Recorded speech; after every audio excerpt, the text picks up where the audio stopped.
chúng ta học tiếp kinh Pháp Cú phẩm thứ Phẩm Tâm câu 44. Đức Phật dạy: thân này thật là ngắn ngủi, nó sẽ ngủ một giấc dài dưới 3 thước đất, vô ý thức bị vứt bỏ như khúc cây khô vô dụng. Đức Phật này dạy cái thân này thật là ngắn ngủi,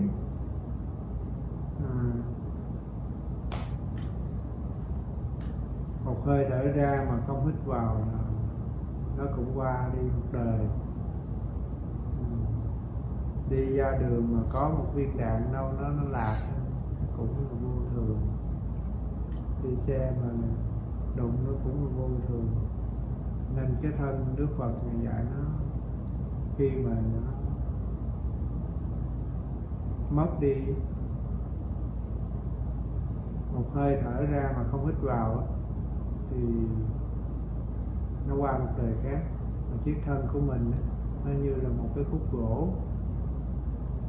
Quý vị thấy hôm rồi dịch bệnh Covid đó, chỉ cần nghe nhiễm rồi cứu không được trong thời gian ngắn, đó là một số người thì thiêu thành tro bụi. Những người mà không thiêu được đó, thì ta có thể tông đá, không thôi ta để chung vô một cái đào hố mình chôn xuống. Khi cái hơi thở mình mà mất rồi ấy, thì chôn dưới 3 lớp đất, giống như một cái khúc gỗ nó vô dụng. Mà khi cái thân mình giống như một khúc gỗ nó vô dụng, nó vô ý thức như vậy rồi ấy, thì khi mình mất ấy, người ta vứt bỏ nơi đâu mình cũng không có nói làm gì được hết. Mà biết cái thân mình nó ngắn ngủi, nó như một cái giấc ngủ mình thu, nó chôn dưới đất, bị vứt bỏ giống như một khúc gỗ. Mình biết như nó như vậy, mình không có bám chấp vào cái thân này, mình đau khổ vì nó, mình không có còn luyến tiếc vì nó, mình không có đam mê về cái tài sắc danh thực thì nghĩa là nó mối dục, mình không còn dính mắc nó nữa. Thì từ chỗ đó thì chúng ta không còn dính mắc về 5 món, những cái chấp về thân, chấp về tài sản, chấp về cái tâm của mình, nghĩa là vật ở trong nơi thân của mình, vật ở ngoài thân của mình và ở trong tâm của mình. Mình thấy rõ cái thân nó giống như khúc gỗ như vậy, chúng ta không có bám chấp, chúng ta không còn đau khổ tham sân si về những cái ràng buộc của thân này nữa. Nên thấy rõ như vậy thì chúng ta sẽ thấy nhẹ nhàng, lựa chọn nhẹ nhàng, chúng ta lo thức tỉnh giác và lo tu hành. Thì như vậy chúng ta sẽ tiến bộ rất là nhanh.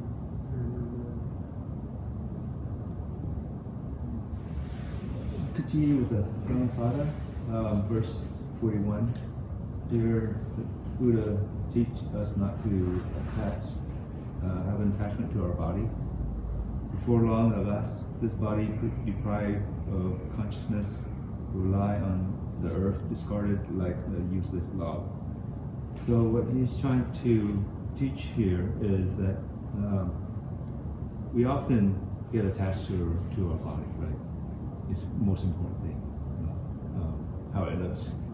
Enough time we overindulge, we put too much effort in keeping this body, and not realizing that the body is only, this life is only as long as a breath, right?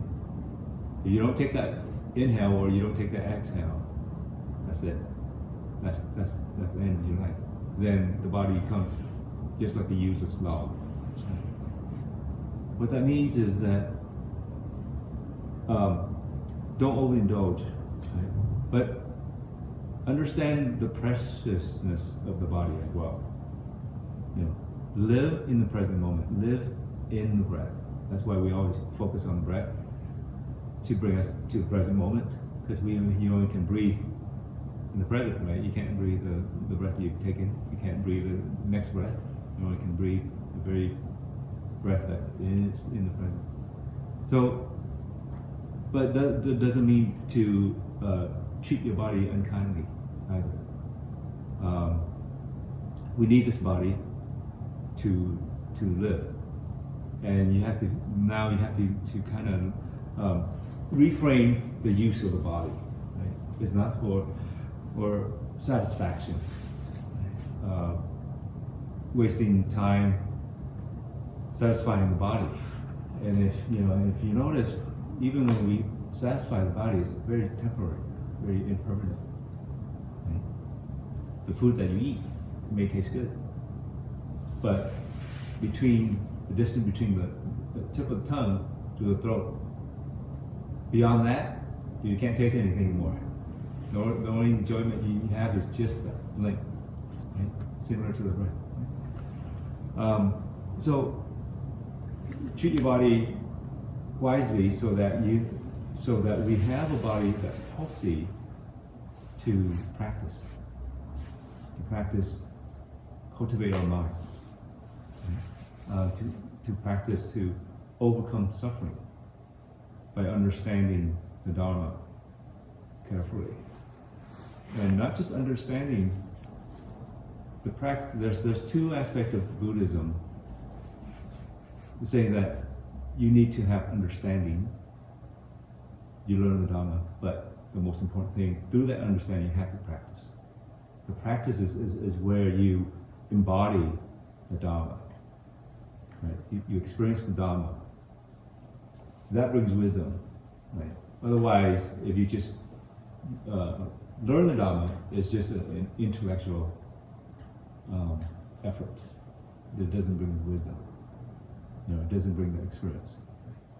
To see the Dhamma, the Buddha says one time is, to see the Dhamma is to see me. When you see me, you must see the Dharma within as well. So there's no Buddha outside of yourself either. So that's why if you embody the Dharma and you practice Dharma, the Buddha is within you. And it's all under your control. Right? Whether the Buddha nature is there, no one can cultivate that for you. They can teach you how, the path to cultivate, but you must walk that path yourself. Right? There was a story as well when the Buddha gave a sermon on not being attached to the body, how disgusting it is, and all that aspect. He said, in fact, he said, like, the body is just a sack of, what is it? The body is a walking sack of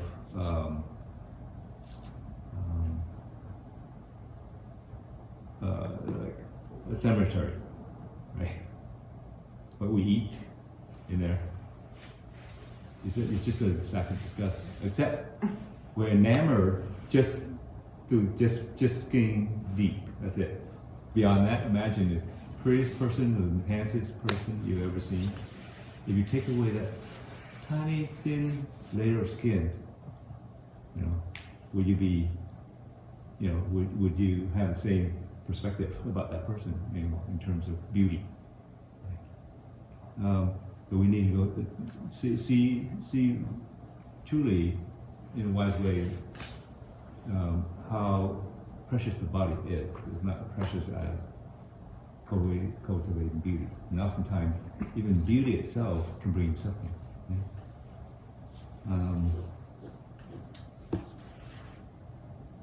Back to the Buddha gave a sermon on not attaching to the body. What happened was several monks was discussed with the body, and they went and they committed suicide. And the body, the Buddha heard that, and then he went and he scolded the one that were alive. He say, that's not what I taught. I didn't teach you to waste the body. See, don't get attached to it. Don't overindulge the body and get attached to it and bring suffering to yourself. You need the body, you need the mind, the body and the mind, to practice the Dharma, to see the Dharma. Right? That's why in the Zen tradition, when we eat, we have the 5 reflections. Right? One of the reflections is knowing where the food comes from. And the 4th reflection is eat not to overindulge. Eat to sustain the body from sickness, so that you can practice the Dharma. And that's what this verse is about.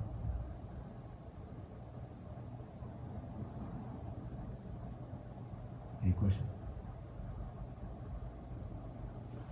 Any comment? I have a comment. So there's a TV show called Judge Judy. You're probably familiar with that. So one time Judge Judy said, I think she said it, beauty fades, dumb is forever.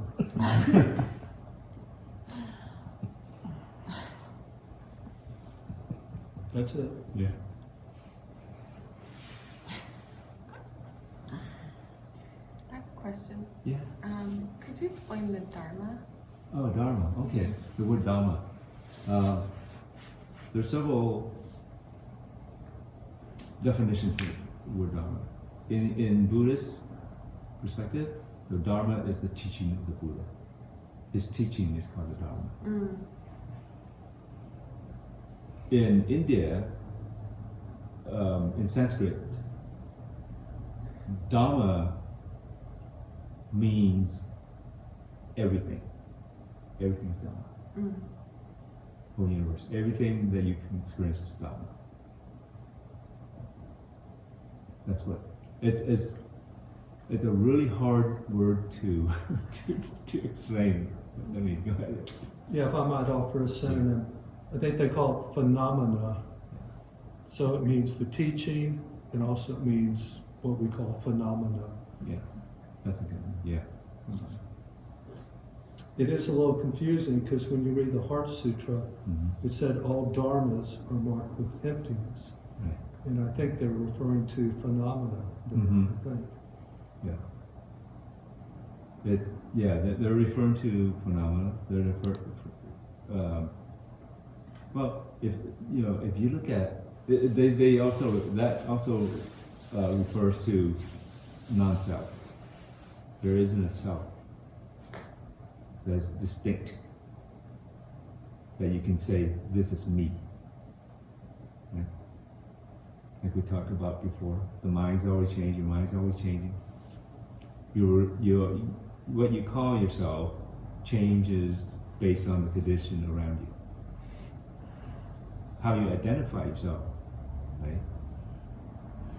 You have children, when you're with your children, you're a dad or a mom. If you're with your sibling, you're a brother or sister. When you're at work, you're whatever it is, vice president or engineer or nurse, right? And every time when we take a different persona, we act differently too. Right? We think differently. We operate differently. Right? So we're always changing. That's the impermanent of the non-self. There's nothing that's permanent. On a biological sense, it's the same thing. Like every 9 years, there's not a single cell in our body that's old. Brand new cells every 9 years. And if you look at in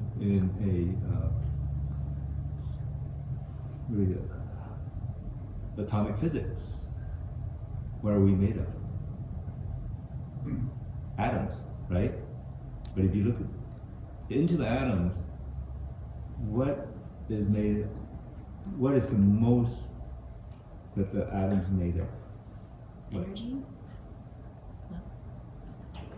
Ions? Ions? Like photons? Atoms? Yeah. Well, there are protons, neutrons, and electrons. Right. I think it's space. Space, exactly. There's more space in the atom than the physical atom itself. So if you look at that, you know, we're tricked by our eye senses that we see this form that we're not able to see that. But if you break us down, there's more space in us than anything else. And it's continuous. If you look at it in that aspect, it's continuous with the space out here. It's a continuum. So if you think about it, we're space moving among space. If we're talking about interdependent, that's another aspect of interdependent. We're always moving together. Okay? So we can't really say that, you know, on the atomic physics, that there's this entity that's fixed. That you can identify, okay, it's fixed, it's always there. Yeah. Yeah, I was curious on, it says the same is true of feelings, perceptions, impulse, and consciousness. I'm just not sure why consciousness is included in that. I don't understand that. Let me see here. No feelings. Okay, so we're talking about emptiness here, right? Mm-hmm. So consciousness is your mind. Your mind's always changing. Your thoughts are always changing. Oh, interesting. The thought comes and goes. The right condition, when there's a right condition, a certain thought comes up, right? But if you look at if you're meditating and you watch your thought, it comes up and then eventually it'll go away, just like everything else. Just like feeling. I guess I think of consciousness the same as awareness. Awareness, same thing. Yes, your awareness changes as well. Right. One time, remember when we sat and reminded you what the 3 phases we go through? That's awareness. That's what we're talking. First, we have good awareness. You know, we have good focus on whatever the object of our meditation is. But eventually, we lose it. There goes. Awareness changed right there. And then eventually, the 3rd phase is when you all of a sudden you remember. Okay, I'm supposed to focus on something. Then awareness changes again, right? It goes through those 3 phases. So awareness isn't a single phenomenon. Makes sense? I have to let that one marinate for a little bit. Yeah. So you know, so consciousness here is, another way to look at consciousness is experience as well. Experience through the world. Your experience through the world, right? You're conscious of something happening, right? So that consciousness, and then as the world changes, your consciousness changes because of the objects or the condition around you. So But without awareness, there's nothing. Go May I ahead. say something? Yes. Yeah, what it's relating to there, it's where it says the 5 skandhas are empty. So consciousness is one of those 5 skandhas. So to understand that, you have to understand about the 5 skandhas. Okay.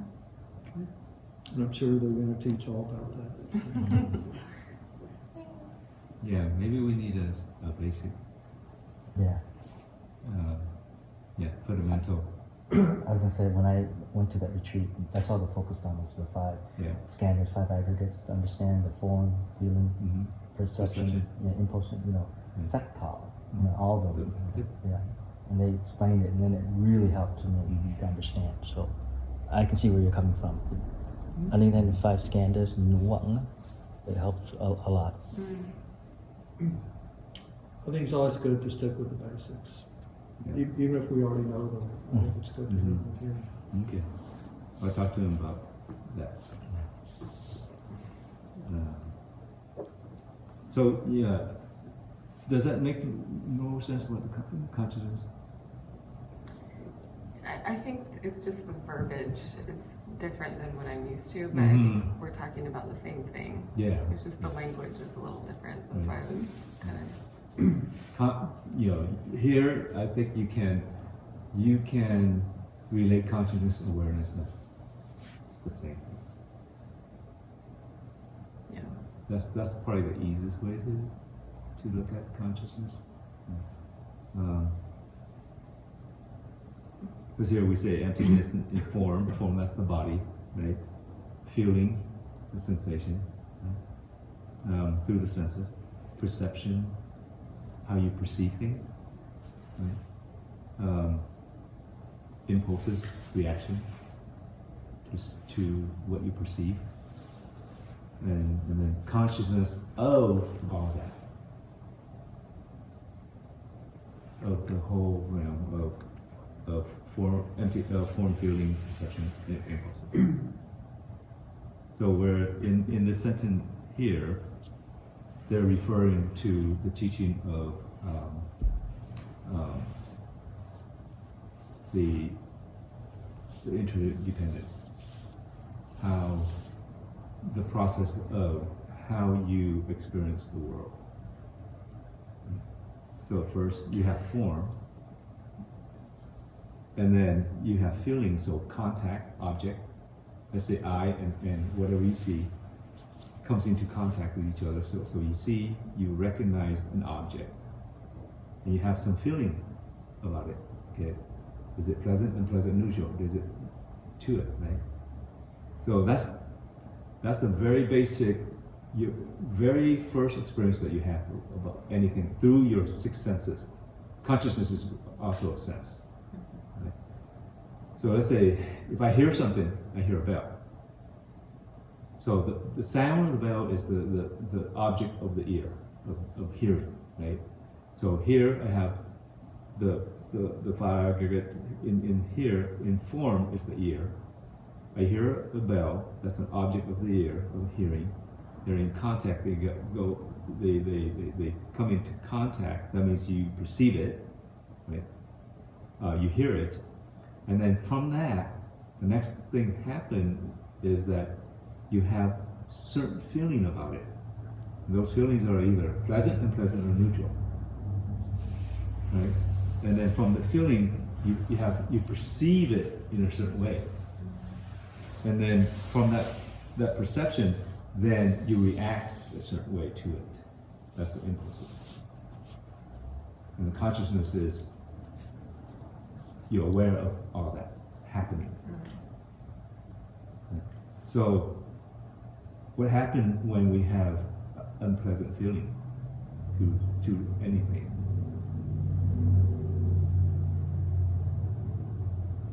Was usually unpleasant, we have aversion, anger, pushing things away. When you have pleasant feelings, what do you have? Often attachment, greed, right? Grasping, clinging. Neutral feelings, what do you have? Boredom. You have boredom. You have a sense of not knowing what's going on, not having awareness of what's going on when it's a neutral feeling. Like when you go into meditation, when you can get to the state where you feel everything feel calm, quiet, and everything, but then it's so calm that you don't have anything that you generally can identify, and you're in this limbo state, and that start to trail into torpor and sleepiness. Torpor is a limbo state where you're not sure if you really feel something or not feel something, or you're awake or not awake. You're kind of in that limbo state, and then and then you can fall into sleepiness where you don't know what's going on at all. So in that aspect, neutral feelings bring delusions because you don't know what's going on. You may perceive it incorrectly as well. So those are the three feelings that you have.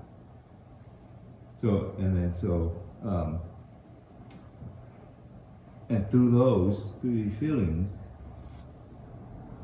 you can create suffering for yourself through clinging, grasping, greed, aversion, anger. Right? How do you escape from that? In your meditation practice, the first thing is to acknowledge it. You have to have awareness of it. Right? By seeing it, it allows you to, it gives you that micro moment to kind of step back, so you don't continue to move into a path towards suffering, impulses. I have a little chart that shows you the psychological path of the mind in that aspect.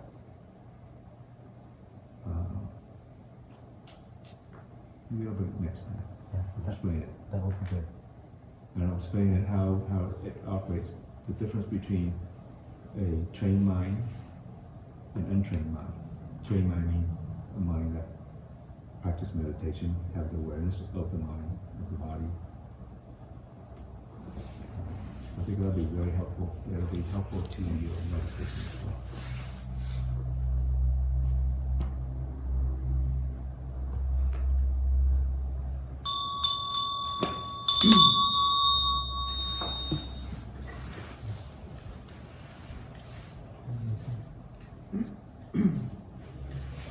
Yeah.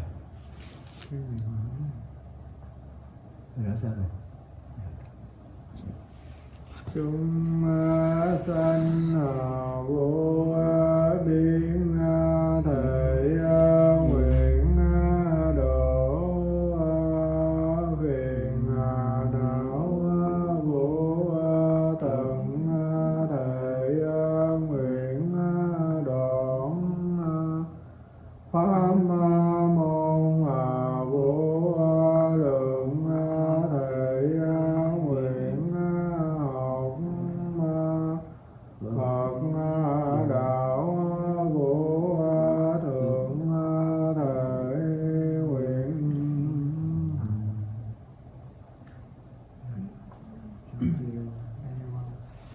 Thank you, Tom. Cái phần hồi hướng Hồi hướng tiếng Anh.